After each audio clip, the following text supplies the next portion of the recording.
Buenos días, aquí estamos de nuevo en el Departamento de Orientación del Colegio de Escolapias de Santa Engracia.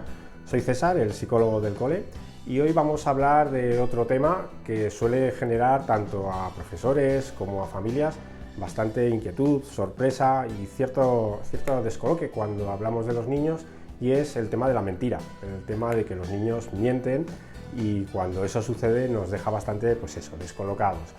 Decir que la mentira el niño prácticamente la lleva incorporada casi desde los inicios, porque el niño tiene muchísima imaginación desde la edad más temprana, genera muchísimas imágenes en su mente y le cuesta mucho distinguir entre realidad y fantasía. Podríamos decir que desde pequeñín vive en un mundo de mentira.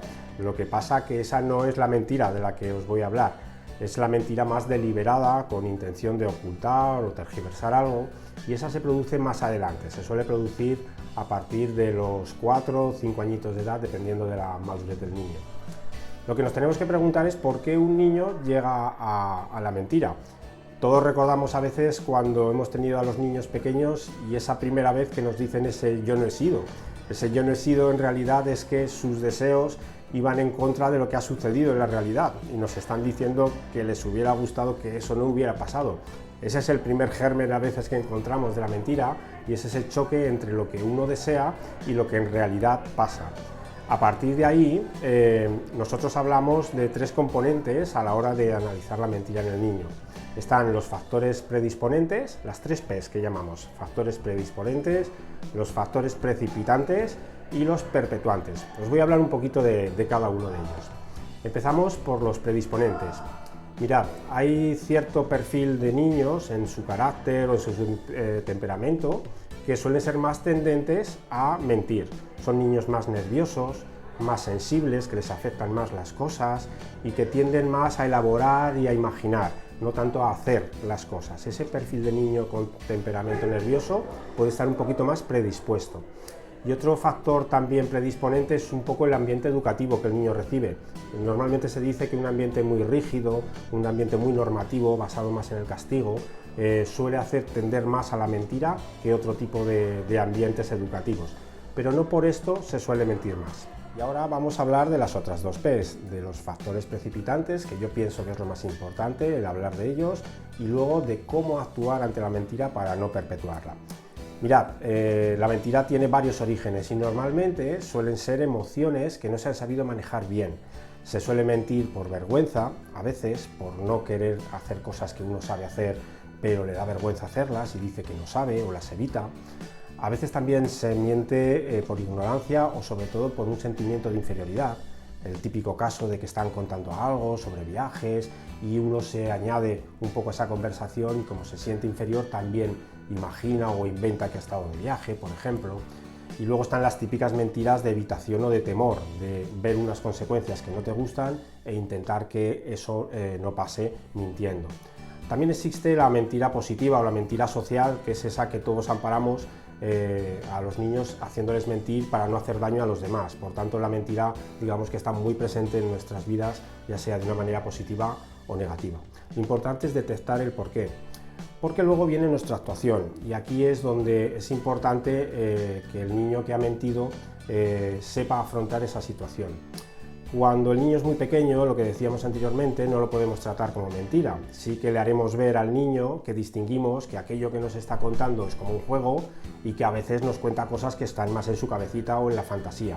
Aunque en esos momentos nos diga que no, por lo menos ya le hemos dejado la idea de que sabemos distinguir lo que es real de lo que está imaginando o está inventando en esa sugestión que tienen cuando son tan pequeños. Con eso es suficiente. A partir de esos 5 añitos, donde la mentira ya es intencionada o deliberada, ahí sí que tenemos que abordarla. Lo primero es tratarla con tranquilidad. Al niño no le podemos hacer sentir ni humillado, ni decirle que no va a mentir nunca más, por ejemplo, porque lo que estamos haciendo es fomentar ese miedo o esa emoción mal llevada que hay de fondo. Por tanto, hacerle enfrentar la situación con tranquilidad y decirle que hay otros caminos, que hay otras formas para llegar a conseguir eso que intentaba a través de la mentira. Ese es el importante mensaje de fondo que tiene que quedar cuando a un niño lo descubrimos en una mentira. Típico ejemplo, nos ha mentido en un suspenso, en un examen, y lo que le podemos decir es que en el fondo lo que él quiere es sacarlo eso bien. Vamos a buscar otro camino para que no tengas que mentir y ocultar eso que te ha dado vergüenza o que no querías mostrar.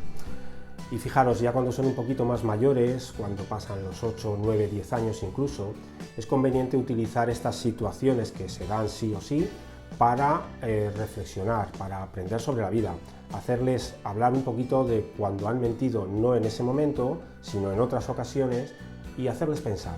Oye, ¿te has dado cuenta que cuando uno miente lo que suele pasar es que tienes que sacar otras mentiras para tapar las primeras y es como una escalada? ¿Verdad? Hablarles de esa tensión que se genera cuando uno utiliza la mentira como herramienta. Oye, también se les puede hablar. ¿Te fijas también que los demás confían menos en ti? Que a veces pierdes un poco el respeto cuando eres así y lo importante es que todos confiéis unos en otros. También esa parte social, sin presionar demasiado, hay que comentársela. Y finalmente, oye, ¿te das cuenta de que la mentira al final se suele descubrir la mayoría de veces? A lo mejor no la tuya, vamos a poner otros ejemplos de otras personas a las que has descubierto mintiendo. Es muy difícil tapar la mentira y al final trasluce. ¿Cómo te hace sentir eso cuando te pillan? En fin, aprovechar este tipo de situaciones para que ellos vayan viendo que eso no lleva a buen término ni a sentir buenas emociones. Por tanto, y para concluir, generar confianza, sobre todo con los niños, para que sepan que ese no es el camino correcto, trabajar desde ahí, desde esa confianza y afrontamiento de los errores, porque ese es el fondo, asumir que hay errores y que se pueden trabajar de otra manera y a partir de ahí regenerar esa situación. Bueno, pues este ha sido el tema que hemos tratado hoy, espero que os haya interesado y os espero en la próxima. Un saludo.